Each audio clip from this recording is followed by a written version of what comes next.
Welcome to పూరా local. Pahalgam ఉగ్రదాడితో తీవ్ర ఆవేదనకు గురైన భారత్ ఆపరేషన్ సింధూర్తో దాయాది దేశానికి బుద్ధి చెప్పింది. ప్రతి దాడికి దిగిన పాకిస్తాన్ గజగజ వణికించింది. ఆ దేశంలోని వైమానిక స్థావరాలను దెబ్బతీసింది. భారత్ ప్రతాపాన్ని ఎదుర్కోలేక పాక్ బిక్కమొహం వేసింది. చైనా నుండి కొనుగోలు చేసిన గగనతల రక్షణ వ్యవస్థ భారత్ అస్త్రాలను నిలువరించలేకపోయింది. దీంతో ఆ వ్యవస్థకు స్వస్తి పలికి జర్మనీ నుండి అధునాతన రక్షణ వ్యవస్థను కొనుగోలు చేయాలని పాక్ అడుగులు వేస్తోంది.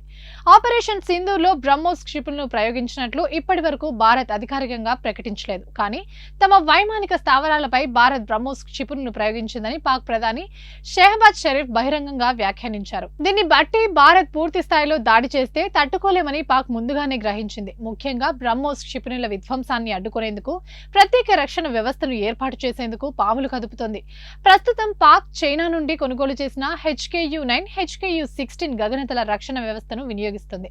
ఇటీవల భారత్ ప్రయోగించిన డ్రోన్ క్షిపణి దాడులను ఇవి నియంత్రించలేకపోయాయి. అంతేకాకుండా పాక్ చెబుతున్నట్లు ఒకవేళ భారత్ బ్రహ్మోస్ క్షిపణులు వినియోగించినా వాటిని ఎదిరించే సత్తా ఈ రెండు రక్షణ వ్యవస్థలకు లేనట్టే తేలిపోయింది.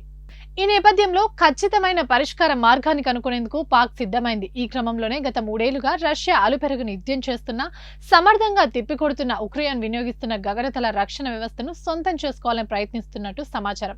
ఈ సాంకేతికతను ఉక్రెయిన్ జర్మనీ నుండి కొనుగోలు చేసింది. గతేడాదిలో రష్యా ప్రయోగించిన 60 క్షిపణులను సమర్థంగా నేలకూల్చినట్టు నెల రోజుల క్రితం ఉక్రెయిన్ ప్రకటించింది. జర్మనీ నుంచి కొనుగోలు చేసిన IRIS-T-SLM గగనతల రక్షణ వ్యవస్థను వినియోగించినట్టు తెలిపింది. డీల్ డిఫెన్స్ సంస్థ తయారు చేసిన ఈ వ్యవస్థ రష్యాకు చెందిన P-800 ఆనిక్స్ క్షిపణులను సమర్థంగా ఎదుర్కొంది.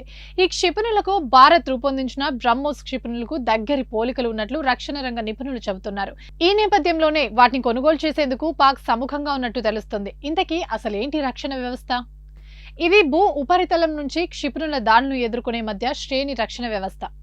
1990లో తొలిసారిగా జర్మనీకి చెందిన డీల్ డిఫెన్స్ సంస్థ ఈ వ్యవస్థను అభివృద్ధి చేసింది. ఆ తర్వాత కాలంలో పలుమార్లు అప్గ్రేడ్ కూడా చేసింది. రాడర్, ఆపరేషన్ సెంటర్లు, బహుళ లాంచర్ల వ్యవస్థ లాంటి అధునాతన సాంకేతిక వ్యవస్థలను జోడించింది. 360 డిగ్రీల కోణంలో 40 కిలోమీటర్ల పరిధిలోని లక్ష్యాలను ఈ వ్యవస్థ ఛేదించగలదు. 2023లో జర్మనీ తన రక్షణ అవసరాల కోసం డీల్ డిఫెన్స్ సంస్థ నుండి 6 IRIS రక్షణ వ్యవస్థలను కొనుగోలు చేసింది. దీనికోసం సుమారు $971.73 బిలియన్ ఖర్చు చేసింది. గత నెలలో IMF నుండి $1 బిలియన్, ఆసియన్ డెవలప్మెంట్ బ్యాంక్ నుండి మరో $800 బిలియన్ పాక్ అప్పు తీసుకుంది. ఈ పరిస్థితిలో పాక్ అంత భారీ మొత్తం చెల్లించి రక్షణ వ్యవస్థను కొనుగోలు చేస్తుందా అనే ప్రశ్నలు పుట్టుకొస్తున్నాయి.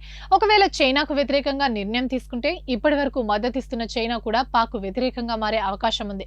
ఇన్ని ప్రతికూల పరిస్థితుల నేపథ్యంలో పాక్ ఎలాంటి నిర్ణయం తీసుకుంటుందో వేచి చూడాలి.